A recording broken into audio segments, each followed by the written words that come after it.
6 ತಿಂಗಳ ಬೆಳೆ ಆಗಲಿ ವರ್ಷದ ಬೆಳೆ ಆಗಲಿ ಎಲ್ಲ ಬೆಳೆದೆಲ್ಲ ಇನ್ಫಾರ್ಮೇಶನ್ ನಮ್ಮ ಯೂಟ್ಯೂಬ್ ಚಾನಲ್, ಫೇಸ್ಬುಕ್, ಇನ್ಸ್ಟಾಗ್ರಾಮ್ನಲ್ಲಿ ಹಾಕ್ತೀನಿ. 42-47 ತಂದು ಒಂದು ಗೊಬ್ಬರ ಅದು ಆರ್ಗ್ಯಾನಿಕ್ ಅದಾಗ ಈಗ ಫಾಸ್ಟ್ ಬೆಳೀತದ, ಗ್ರೋತಿಂಗ್ ಆಗ್ತದ. ಆದ್ರೆ ಹಲೋ ನಮಸ್ಕಾರ, ನಾನು ಜಯದೇವ್ ಉಪ್ಪಾರ್. ಕರ್ನಾಟಕ ರಾಜ್ಯದ ರೈತ ಬಾಂಧವರು ಎಲ್ಲರಿಗೂ ನಮಸ್ಕಾರಗಳು. ಇವಾಗ ಬೇಸಿಗೆ ಅಂತ ಬಂದಾಗ ರೈತರು ಕಲ್ಲಂಗಡಿ ಹಚ್ಬೇಕಂತ ಎಲ್ಲರೂ ಮಾಡ್ತಾರೆ. ಬಟ್ ಇವಾಗ ಬಂದಾಗ ಕಲ್ಲಂಗಡಿ ಬೆಳೀತಿರ್ತಾರೆ. ಬಟ್ ಔಷಧಿ ಯಾವ ಥರ ಯೂಸ್ ಮಾಡ್ಬೇಕನ್ನೋದು ಗೊತ್ತಿರಲ್ಲ. ಮತ್ತು ಕೆಮಿಕಲ್ ಯೂಸ್ ಮಾಡ್ತಿದ್ದಾರೆ, ಮತ್ತು ಆರ್ಗ್ಯಾನಿಕ್ ಯೂಸ್ ಮಾಡ್ತಾರೆ. ಬಟ್ ಅದ್ರೊಳಗೆ ಯಾವುದು ಬೆಟ್ರ್ ಅಂತಂದ್ರೆ ಗೊತ್ತಿರಲ್ಲ. ಮತ್ತು ಎಲ್ಲರೂ ಕಾಮನ್ ಆಗಿ ಹಾಕ್ತಿರ್ತಾರೆ ಔಷಧ. ಬಟ್ ಅದು ಸೊಲ್ಯೂಷನ್ ಏನಂತ ಕೊಡ್ಬೇಕಾದ್ರೆ ಖಾಜಾ ಉಪ್ಪಾರ್ ಅವರು ಸಂಪೂರ್ಣವಾಗಿ ಮಾಹಿತಿ ತಿಳಿಸ್ಕೊಡ್ತಾರೆ ನೋಡಿ. ನಮಸ್ತೆ ರೈತ ಬಾಂಧವ್ರೆ. ಹೇಳ್ಬೇಕೇನಂದ್ರೆ ಇದು ಕಲ್ಲಂಗಡಿ ಅನ್ನೋದು ಎಷ್ಟು ನಿಮ್ದು ಪೀಕ್ ಇದು 60 ದಿವಸದ ಬೆಳೆ. 60 ದಿವಸದ ಬೆಳೆ ಅನ್ನೋದ್ಲ ಲಾಭದಾಯಕ ಬೆಳೆ. ಅಂದ್ರೆ ಲಾಭದಾಯಕ ಅಂದ್ರೆ ನಾವು ಯಾವ ಪ್ರೊಸೀಜರ್ನಾಗ ಹೋಗ್ತೀವಿ ಆ ಪ್ರೊಸೀಜರ್ ಇದಕ್ಕೆ ಒಂದು ಸ್ವಲ್ಪ ಕೆಲವೊಂದು ರೈತರು ಹೇಳ್ತಾರೆ ಖರ್ಚು ಜಾಸ್ತಿ, ಲಾಭ ಆಗಂಗಿಲ್ಲ, ಲುಚ್ಕನ್ನ ತಂದು ಹಿಂಗೆ ಹೇಳ್ತಿರ್ತಾರ. ಆದ್ರೆ ಈ ಕಲ್ಲಂಗಡಿದ ಅನ್ನೋದ್ಲ ಇದರಟ್ಟು ಲಾಭದಾಯಕ ಬೆಳೆ ಯಾವುದೂ ಇಲ್ಲ. ಇನ್ನೊಂದು ವಿಷಯ ಹೇಳ್ಬೇಕಂದ್ರೆ ಇದು ಭಾಳ ಕಡಿಮೆ ಅವಧಿ ಒಳಗೆ ಲಾಭಾಂಶ ಪಡೆಯೋಂಥ ಬೆಳೆ ಕಲ್ಲಂಗಡಿ. ಇದಕ್ಕೆ ಪ್ರೊಸೀಜರ್ ಯಾವ ಥರನಾಗ ಇರ್ತದೆ ಅಂದ್ರೆ, ನಾವು ಅಗಿ ಏನು ಸಸಿ ತರ್ತೀವಲ್ಲ, ಸಸಿ ತಂದು ನಾಟಿ ಮಾಡಿದ ಬಳಿಕ ಕರೆಕ್ಟಾಗಿ ಅನ್ನೋದಲ್ಲ 3ನೇ ದಿನಕ್ಕೆ ನಾವು ಡ್ರೆಂಚ್ ಮಾಡ್ಬೇಕಾಗತ್ತೆ. ಯಾಕಂದ್ರೆ ಅವು ರೂಟ್ ಏನಾಗಿರ್ತಾವೆ ಅಲ್ಲೇ ಕೂತಿರ್ತಾವೆ. ಆ ರೂಟ ಅಲ್ಲೇ ಕೂತಿರ್ತಾವೆ. ಅವು ಆ್ಯಕ್ಟಿವ್ ಆಗಿ ಭೂಮಿ ಒಳಗೆ ಹೋಗ್ಬೇಕಾದ್ರೆ ನಾವು ರೂಟ್ ಡೆವಲಪರ್ ಕೊಡ್ಬೇಕಾಗ್ತದೆ. ರೂಟ್ ಡೆವಲಪರ್ ಏನಪ್ಪ ಅಂದ್ರೆ ಕೆಲವೊಂದು ಕೆಮಿಕಲ್ದು ಅದಾವೆ, ಕೆಲವೊಂದು ಆರ್ಗ್ಯಾನಿಕ್ ಅದಾವೆ. ಆರ್ಗ್ಯಾನಿಕ್ನು ಅಷ್ಟೇ ಕೆಲಸ ಮಾಡ್ತಾವೆ, ಕೆಮಿಕಲ್ನು ಅಷ್ಟೇ ಕೆಲಸ ಮಾಡ್ತಾವೆ. ಆದ್ರೆ ಒಂದು ಸ್ವಲ್ಪ ಕೆಮಿಕಲ್ ಇದ್ದಿದ್ದು ಫಾಸ್ಟ್ ಮಾಡ್ತದೆ, ಆರ್ಗ್ಯಾನಿಕ್ ಇದ್ದಿದ್ದು ಸ್ಲೋ ಮಾಡ್ತಾವೆ. ರೂಟ್ ಡೆವಲಪರಿಗೆ ಅನ್ನೋದ್ಲ ಒಂದು ರೂಟ್ ತಂದೈತಿ, ಅದು ಆರ್ಗ್ಯಾನಿಕ್ ಪ್ರಾಡಕ್ಟು. ಅದು ಯಾವ ಥರನಾಗ ಅಂದ್ರೆ ಅದು ನಾವು 3ನೇ ದಿನಕ್ಕೆ ಬೆಲ್ಲ ಮತ್ತು ಅದು ರೂಟ್ ಡೆವಲಪರ್ ಉಮಿಕ ತಂದು ಬರ್ತದೆ. ಅದು ಇದ್ರಾಗ ಕೂಡಿಸಿ ಕೊಟ್ಟಿವಂದ್ರೆ ಅದು ಏನಾಗ್ಬಿಡ್ತದೆ, ಬೇರೆಲ್ಲ ಜಾಸ್ತಿ ಅನ್ನೆಲ್ಲ ಹರಡೋಕ್ಕೆ ಚಾಲು ಆಗ್ತಾವೆ. ಕಡಿಮೆ ಎಲ್ಲ ಕೂಡ ಎಷ್ಟು 10 ದಿವಸನಲ್ಲಿ ಇಷ್ಟು ಬೆಳೆ ಬರ್ತದೆ. ಇದು 10 ದಿವಸನಾಗ ಇಷ್ಟು ಬೆಳೆ ಬೆಳೀತದೆ. ಮತ್ತು ಇದಕ್ಕೆ ಜಾಸ್ತಿ ಅನ್ನೋದ್ಲ ಕೆಲವೊಂದು ಪ್ರೊಸೀಜರ್ ಇರ್ತಾವೆ ಹಂತವಾಗಿ. ಅಂದ್ರೆ 5 ದಿನಕ್ಕೊಮ್ಮ ಕೆಲವೊಂದು ಬೇರೆ ಬೇರೆ ಪ್ರಾಡಕ್ಟ್ ಎಲ್ಲ ಕೊಡ್ಬೇಕಾಗ್ತದೆ ಇದಕ್ಕೆ. ಅದು ನಾವು ಕರೆಕ್ಟಾಗಿ ನಾವು ಆರ್ಗ್ಯಾನಿಕ್ದಾಗ ನಾವು ಪೂರಾ ಆರ್ಗ್ಯಾನಿಕ್ ಬೆನ್ನು ಹತ್ತಿದ್ವಿ ಅಂದ್ರೆ ಕೆಲವೊಂದು ರೈತರೆಲ್ಲ ಫೇಲ್ ಆಗ್ಯಾರ.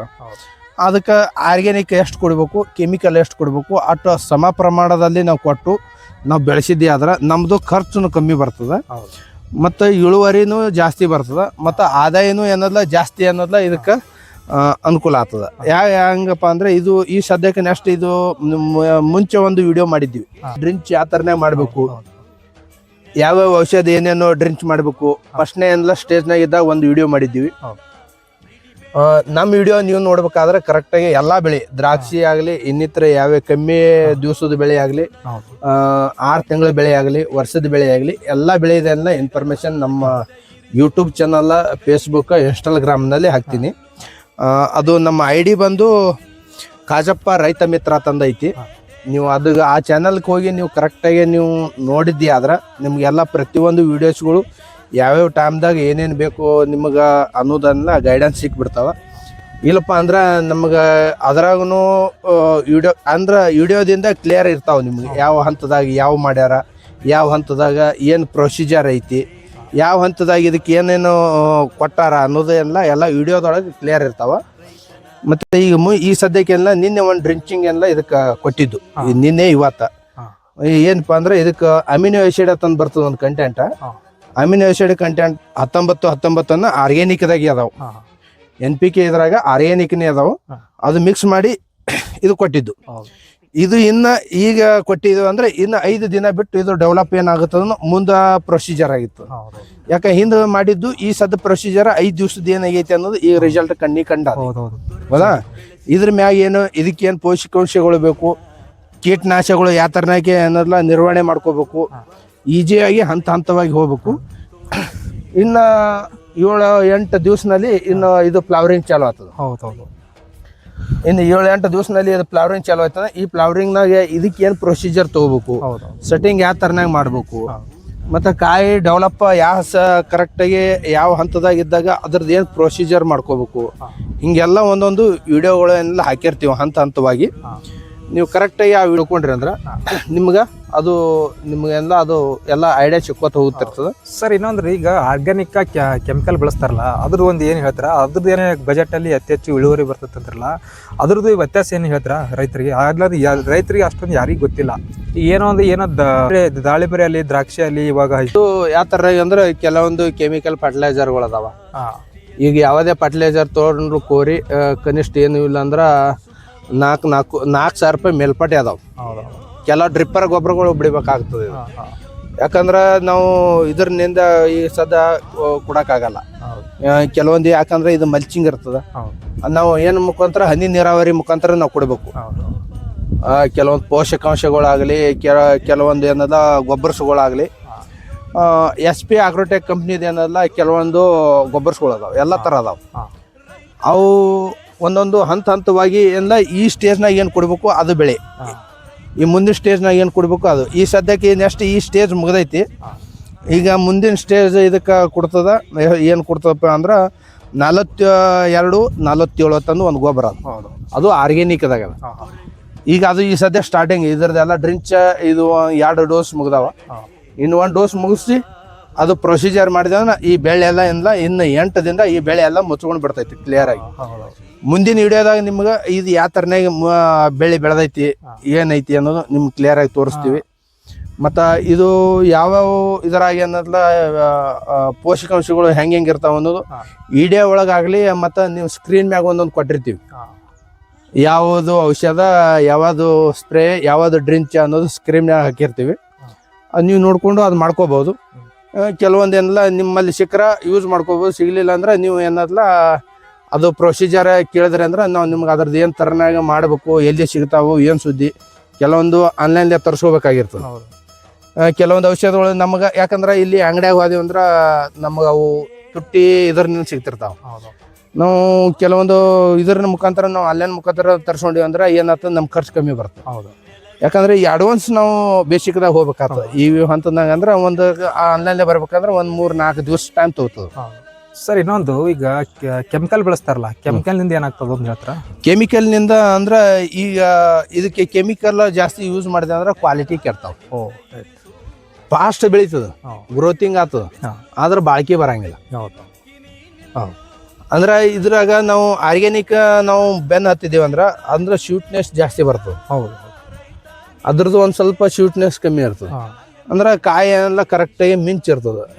ಕ್ಲಿಯರ್ ಏನಲ್ಲ ಒಂದು ಸ್ವಲ್ಪ ಇದ್ರನ್ನ ಮೆಚ್ಚುಗೆ ನೀವು ಬೇಕಾರೆ ಪ್ರೊಸೀಜರ್ ಮಾಡಿ ನೋಡ್ರಿ. ನೀವು ಎಲ್ಲೇ ಇರ್ಲಕ್ಕ ತಿಪ್ಪಿ ಗೊಬ್ಬರ ಜಾಸ್ತಿ ಅನ್ನೋದಲ್ಲ, ಆರ್ಗ್ಯಾನಿಕ್ ಆಗಲಿ ಜೀವಾಮೃತ ಇದರಿಂದ ಬೆಳೆದಿದ್ದು ಬೆಳೆ ನೋಡ್ರಿ, ಅದು ಎಷ್ಟು ಟೇಸ್ಟಿ ಆದ್ರೆ ಎಲ್ಲ ನಿಮ್ಗೆ ಒಂದು ಸ್ವಲ್ಪ ನೀವು ಏನೇ ಪ್ರೊಸೀಜರ್ ತಪ್ಪು ಮಾಡಿ. ಉದಾಹರಣೆಗೆ ಒಂದು ಹೇಳ್ತೀನಿ ನಿಮಗೆ. ಏನಪ್ಪ ಅಂದ್ರೆ ಒಂದು ಹುಳ ಇರುತ್ತೆ, ಬದ್ನಿಕಾಯಿ. ಒಂದು ಬದ್ನಿಕಾಯಿ ಒಂದು ಹುಳ ತಿಂದಿರ್ತದೆ. ಏನು ಇಡೀ ಒಟ್ಟು ಎಲ್ಲ ಬದ್ನಿಕಾಯಿ ನಾವು ಹುಳ ತಿಲ್ಲಾರ್ದಂಗೆ ನಾವು ನೋಡ್ಕೋತಿರ್ತೀವಿ. ಅದು ಸಾಕಷ್ಟು ಕೆಮಿಕಲ್ ಹೊಡಿತೀವಿ. ಆ ಕೆಮಿಕಲ್ನಿಂದ ನಮ್ಮ ದೇಹಕ್ಕೆಲ್ಲ ಪರಿಣಾಮ ಬೀಳ್ತಾವ. ರೈತರು ಮಾಡೋದು ತಪ್ಪಿಲ್ಲ. ಅದು ಪರಿಣಾಮ ಬೀಳುವಂಥ ಔಷಧಗಳು ನಾವು ಸ್ಪ್ರೇ ಮಾಡಬಾರ್ದು. ಯಾಕಂದ್ರೆ ಒಬ್ಬರ ಜೀವನ ಹಾಳು ಮಾಡ್ದಂಗೆ ಆಗ್ತೈತೆ. ಯಾಕಂದ್ರೆ ಕೆಲವೊಂದು ಪ್ರೊಡಕ್ಷನ್ಸ್ ಅದಾವ ಮನೆ ಒಳಗೆ ತಯಾರು ಮಾಡೋಂಥವು, ಅವು ತಯಾರು ಮಾಡ್ಕೋಬೋದು. ಮತ್ತು ಅವೆಲ್ಲ ಇದಕ್ಕೆ ಸ್ಪ್ರೇ ಮಾಡಿದ್ರೆ ಅವು ಬರಂಗಿಲ್ಲ.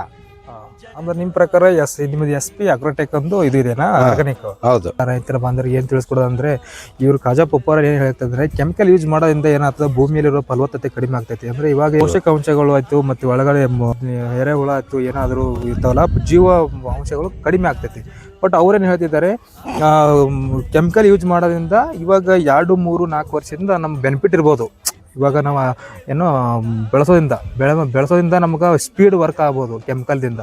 ಬಟ್ ಇವು ನೋಡಿ, ಇವಾಗ ನೋಡಿದಾಗ ನಮ್ಮ ಹಿಂದೆ 10-20 ವರ್ಷ ಹಿಂದೆ ಬಂದಾಗ ನಮ್ಮ ತಂದೆಯಲ್ಲಿ, ನಮ್ಮ ಮುತ್ತಾಜಿ ಅಲ್ಲಿ, ಅಜ್ಜ ಅಲ್ಲಿ ಹಿಂದೆ ಮಾಡ್ತಿರಲ್ಲ ನೋಡಿದಾಗ 7, 8, 10 ದನ ಇರ್ತಿದ್ವು. ಯಾಕಂದ್ರೆ ಹೆಂಡೆ ಆಯಿತು ಏನೇ ಆಯಿತು ಎಲ್ಲ ಹೊಲದಲ್ಲಿ ಹಾಕ್ಬಿಡ್ತಿರು ಅಂದ್ರೆ ಅತಿ ಹೆಚ್ಚು ಆರ್ಗಾನಿಕ್ ಇರ್ತಿತ್ತು ಅವಾಗ. ಇವಾಗ ಬಂದಾಗ ಎಲ್ಲ ಇವಾಗ ಏನು ಕೆಮಿಕಲ್ ಯೂಸ್ ಮಾಡಿ ಎಲ್ಲ ನಮ್ಮಲ್ಲಿ ಇನ್ನೊಂದು ಪೋಷಕಾಂಶ ಹಾಳಾಗ್ತಿದೆ. ಇನ್ನೊಂದು ವಿಷಯ ಕೊಂಡ್ಕೊಳ್ಳೋದೇ ಜಾಸ್ತಿ ಆಗ್ಬಿಟ್ಟವು. ಯಾಕಂದ್ರೆ ನಾವು ದನಗಳು ಅಂದ್ರೆ ನಾವು ಹಸುಗಳು ಸಾಕ್ಬೇಕಾದ್ರೆ ಅದಕ್ಕೆ ಖರ್ಚು ಅದ, ವೆಚ್ಚ ಅದ. ಈಗ ಯಾರೋ ರೈತರು ಏನು ಮಾಡಿಬಿಟ್ರ ಅದು ಹಸುಗಳು ಸಾಕ್ಲಿಕ್ಕೆ ಅದೊಂದು ಬಿಟ್ಬಿಟ್ರ. ಯಾಕಂದ್ರೆ ಅದಕ್ಕೆ ಮೇವು ಹಾಕ್ಬೇಕು, ನೀರು ಹಾಕ್ಬೇಕು, ಅದಕ್ಕೆಲ್ಲ ಒಂದೊಂದು ದಿವಸ ನಾವು ಟೈಮ್ ಅದಕ್ಕೆ ಕೊಡೋದಾಗಂಗಿಲ್ಲ. ಹಿಂಗಾಗಿ ಏನು ಎಲ್ಲ ರೈತರು ಏನಲ್ಲ ಬಿಟ್ಟರು ಈ ಪ್ರಾಬ್ಲಮ್ಸ್ಗಳನ್ನ ತಾವೇ ರೈತರೆಲ್ಲ ಮೈಮೇಲೆ ಹೇಳ್ಕೊಂಡಂಗಾಗಲ್ಲ. ಯಾಕಂದ್ರೆ ಒಂದು ಹಸು ಇತ್ತಂದ್ರೆ ಕನಿಷ್ಠ ಏನೂ ಇಲ್ಲ ಅಂದ್ರೆ ನಾವು 4 ರಿಂದ 5 ಎಕರೆ ನಾವು ಹೊಲದಾಗ ಬೆಳ್ಕೊಳಕ ಅನುಕೂಲ ಅದ. ಯಾಕಂತ ಕೇಳು ಆಕಳದಿಂದ ಗೋಮೂತ್ರ ಏನ್ ಐತಿಲ್ಲ, ಎಷ್ಟು ಅದರ ಬ್ಯಾಕ್ಟೀರಿಯಾಗಳು, ಎಷ್ಟು ಜೀವಾಣುಗಳು ಇರ್ತಾವ.